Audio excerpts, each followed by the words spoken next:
My husband and I had been married for 7 years. We finally had our first child. When I shared the pregnancy results, full of joy, he frowned and asked whose child it was. I froze. Of course it's yours, I said. We have been married for 7 years without any children. I went on a business trip for 2 months, and now you're pregnant? Are you joking? Hearing those words left me stunned. I was 2 months pregnant. The timing didn't match. Lucia, Guillermo's mother, mocked from the side. Is that why you go out so often at night? Are you having an affair with another man? Esteban used to go out at night because he worked overtime, and those accusations made me so angry that I almost lost my composure. In the end, I tried to remain calm and told Guillermo, if you don't believe me, then let's do a paternity test. Unexpectedly, Guillermo agreed. The disappointment I felt was so deep that I decided to go to my parents' house after taking the test. The results would be ready in 3 days. Guillermo and I agreed to go to the hospital together to get them. If the child was his, he would apologize to me. If it wasn't, he would divorce me, and I would have to leave the house. During those 3 days, Guillermo didn't contact me. I was so sad that I told my mother, Clara, that when the results came out, I planned to abort the baby and divorce Guillermo. She advised me to give him another chance. Guillermo loves you. He hasn't had a child for so long, and he never said anything. It's normal for him to have doubts when you suddenly become pregnant. Wait and see. When the results come out, he will apologize to you. She was right. Although Guillermo could be temperamental, he always showed me his love. I decided to listen to my mother and give him another chance. On the day the results came out, I overslept. When I was ready to leave, the doorbell rang. It was Guillermo standing outside. I thought he had come to pick me up after seeing the results and was about to apologize for his mistake. Did you read the results? I asked. I hadn't finished speaking when Guillermo, visibly angry, reacted in a way that deeply surprised me. Without further explanation, he began yelling at me, his words filled with accusations. He showed me his phone, where I saw messages from Marta Gonzalez, a friend of his from college. Marta had told him that Eduardo, a colleague of mine, and I were seeing each other. At first, Guillermo didn't believe her, but Marta sent him a photo of some underwear that looked familiar to me. I had worn it the night before Guillermo left on his business trip. I tried to explain. Guillermo, those aren't my underwear. But he, increasingly agitated, refused to listen. If they're not yours, then whose are they? He asked insistently. I realized that this might have something to do with Lucia. I quickly remembered that Lucia had a habit of taking my clothes without my permission. Once, I came home early from work and found her in my bedroom, saying she had mistaken the room. After she left, I found a piece of lingerie on the floor that wasn't mine. Could it be that Lucia was involved? Carefully, I looked up and said to Guillermo, I know it was your mother. Guillermo became even more furious. How dare you slander my mother? She's a decent woman, he exclaimed. I tried to reason with him, but he wouldn't listen. My mother, hearing the argument, rushed out of her room to intervene. Please, Guillermo, sit down and talk calmly. There must be a misunderstanding, my mother said, trying to calm him down. But Guillermo, full of rage, wasn't willing to listen. In the middle of the argument, my mother was pushed, and the atmosphere became even tenser. Some neighbors began gathering in front of the house, worried about the heated argument. What's going on here? They murmured. It seems that Ricardo's daughter cheated on her husband, one of them said. I don't believe it. Ricardo is a decent man. How could he have raised a daughter like that? Another commented. As the crowd kept speculating, Carlos, one of the neighbors, couldn't stand it anymore and approached. Young man, calm down. You can't do this. She's still pregnant, Carlos said, trying to mediate. Guillermo glared at him. This is none of your business. It's a family matter, he replied coldly. Despite his harsh words, Carlos's intervention and the presence of the neighbors made Guillermo back down a little. People began to step away, and the atmosphere became slightly less tense. Isabel, did you cheat on me and expect me to raise your child? Guillermo looked at me with a deep expression of anger, his words filled with contempt. I had never seen him so furious. His eyes reflected a mixture of pain and fury that seemed impossible to calm. Instinctively, I covered my belly and softened my tone, trying to reason with him. I didn't do anything wrong, Guillermo. If you don't believe me, you can call Eduardo and ask him about all of this. Guillermo let out a cold laugh. You say his name so fondly. Do you want him to come and save you? Well, that's not going to happen. I've already taken care of everything, he said, making it clear that he had no intention of listening to reason. He picked up an old wooden shovel that was leaning against the wall and held it in his hand, threateningly, while he continued questioning me. When exactly did you get involved with Eduardo? He asked, not giving me a chance to speak. I shook my head. I'm not with him, I repeated, my voice breaking.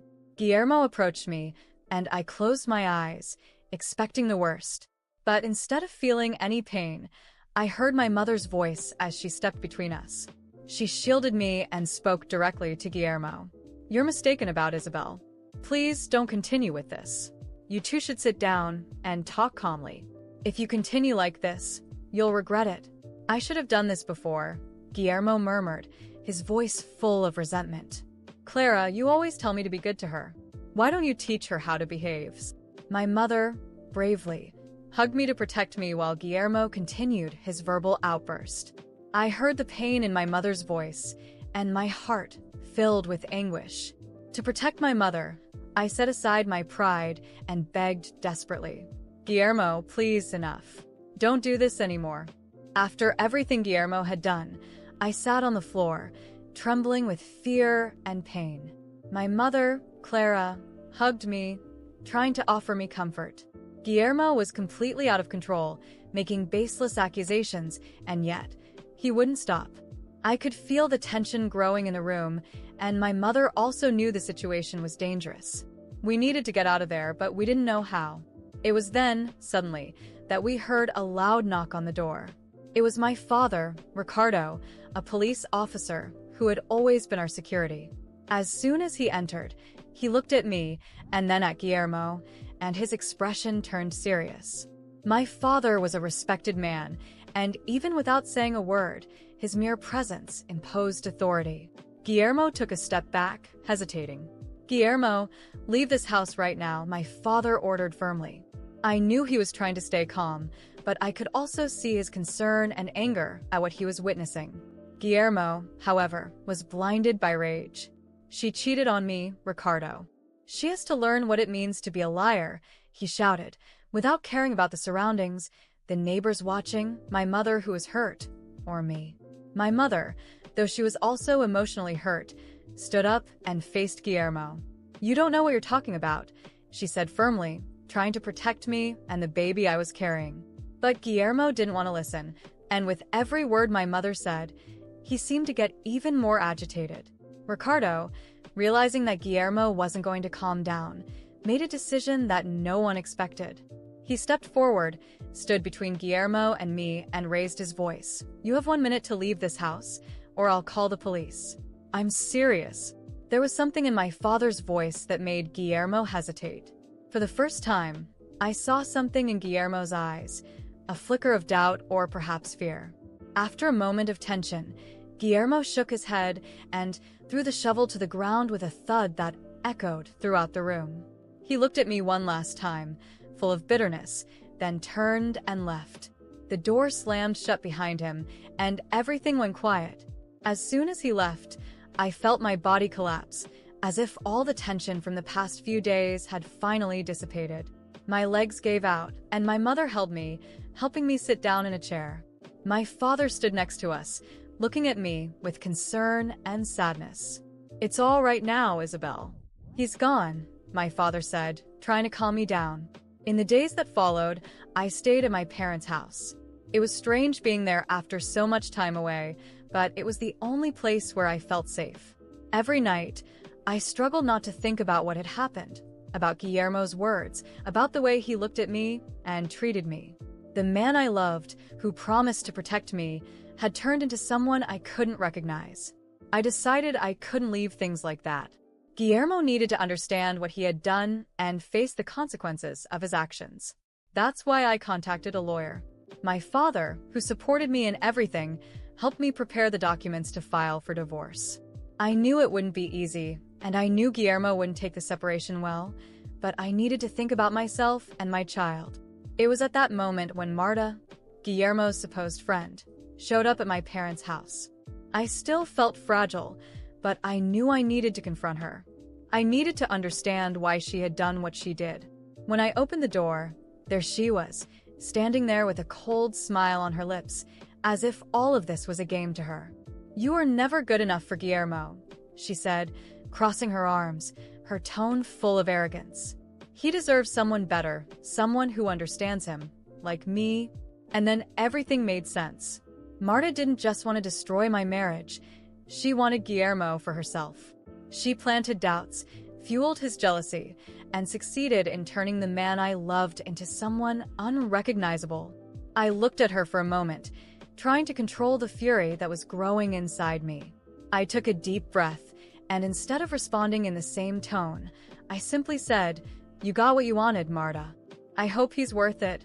And I closed the door. There was nothing more to say. I was tired of so much hatred, so much pain. In the days that followed, I did everything possible to focus on myself and my baby. Even though Guillermo and Marta had destroyed what I thought was a happy future, I knew I still had myself, and I had my family by my side. And most importantly, I had a child on the way, someone who would need me more than anything. One day, while I was in the garden of my parents' house, I saw a car stop on the other side of the street. Guillermo got out of the car, hesitating. He looked different, as if something had changed since the last time we saw each other. He approached the fence, and for a moment, I thought he might come to apologize. "Isabel, we need to talk," he said, his voice low, almost pleading. But I knew there was nothing more to say. I had given him the chance to listen to me, to believe in me, and he chose not to. I just shook my head. "There's nothing more to say, Guillermo. I hope you find what you're looking for." He stood there for a moment, looking at me as if he wanted to say something more, but then he turned and left. As I watched him walk away, I felt a mixture of sadness and relief. Sadness for what we had lost, for the love that once existed between us, and relief because, finally, I was ready to move on. I knew the road ahead wouldn't be easy. There would be challenges, doubts, and difficulties, but there was also hope. I had my family and a new beginning in sight. Guillermo and Marta might have won a battle, but my life was far from over. I had so much to live for, and above all, I had a child who deserved a future full of love and peace. As the months passed, I began to rebuild my life from scratch. I sought support from my closest friends and my family, who had always been there for me. I went to therapy, not only to heal the wounds that Guillermo had left in me, but also to learn to be strong for the baby that was on the way. I knew I couldn't let resentment and pain control my life. I wanted to be a loving mother and, above all, set the best example possible of how to overcome adversity with dignity.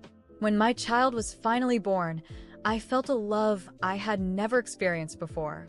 Holding him in my arms, I realized that this little human being was the reason I had endured all that pain. His innocent face filled me with determination. Guillermo and Marta were part of the past. Now, my priority was my child and giving him a life full of happiness. And so, I began to write a new chapter in my life. With every smile for my son, every little achievement, I reminded myself that everything I had been through had made me stronger. I stopped thinking about Guillermo and what had been, and instead I started focusing on what could be. Life was full of new possibilities, and I was ready to embrace them all. After everything that happened with Guillermo, I decided that the only way to protect myself and my child was to disappear. The pain and humiliation I had experienced were still so present that I knew the best thing to do was to vanish without leaving a trace. Guillermo wasn't just full of anger. He was unpredictable, and the fear that he might find me, or worse, find my child, was enough to make me leave everything behind.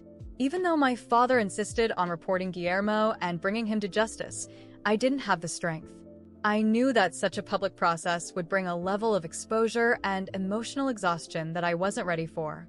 I was tired, hurt, and above all, I was scared. Scared that he would try to take revenge, scared that his rage would turn against my family or even against my baby, who had nothing to do with any of it.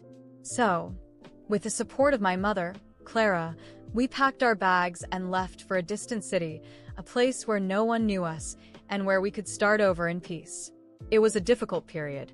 During the first few months, I constantly felt on the verge of a breakdown, looking over my shoulder, fearing that Guillermo would show up at any moment. Even the sound of the doorbell made me feel on edge.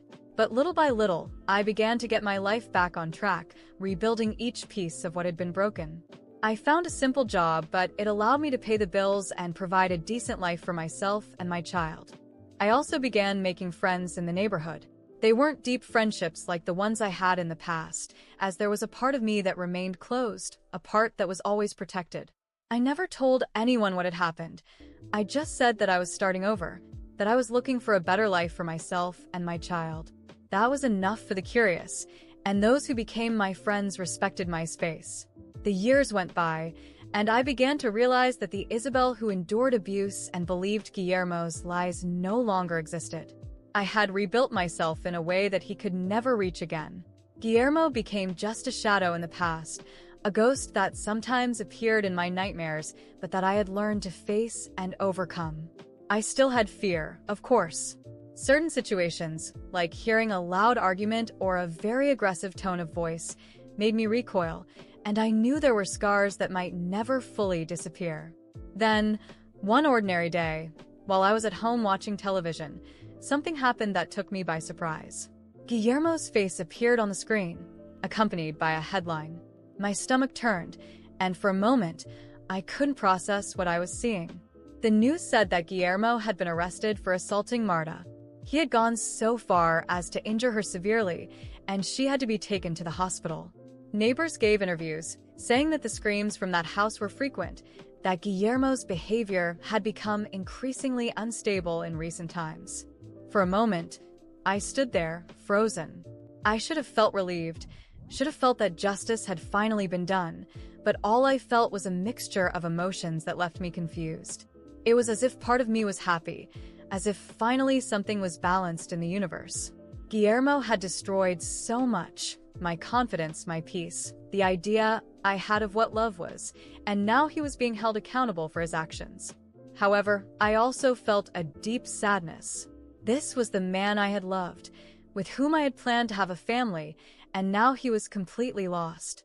At that moment, my son entered the room. With his cheerful voice, he asked what we were having for dinner. I looked at him, and when I saw his innocent little face, I felt a wave of peace wash over me. I turned off the television and knelt down to hug him. Nothing else mattered now. Guillermo was part of the past, a past I had no intention of revisiting. My life, my present, was right in front of me, and I had no more reason to look back. Life went on, and a few years later, something unexpected happened. I met Alejandro. When I met him, I was distant, closed off to any kind of romantic relationship. I had promised myself that I would never again let anyone get that close to me, but Alejandro was different. He wasn't in a rush.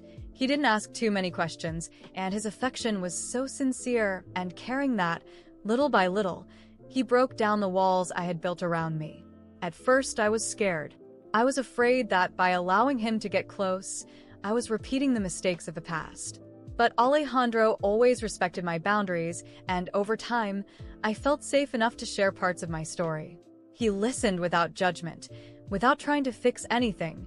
He was simply there to support me. It was exactly what I needed. Alejandro met my son, and I watched, nervous about what might happen. My son was the center of my world, and anyone who didn't accept him would have no place in our lives. But to my surprise and relief, Alejandro and my son got along from the beginning. Alejandro treated him with genuine care, without forcing anything, just being himself. Over time, this relationship grew and strengthened. He helped him with his homework, played ball in the yard, and the two of them laughed together at things only they understood.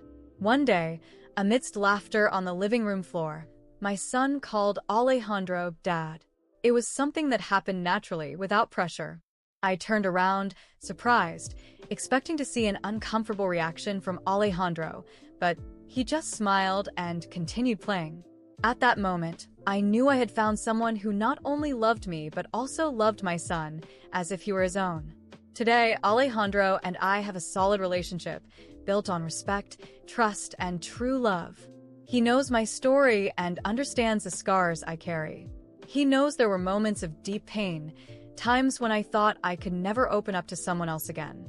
And yet, he helped me rebuild a future where those scars are not marks of weakness, but proof of everything I have managed to overcome.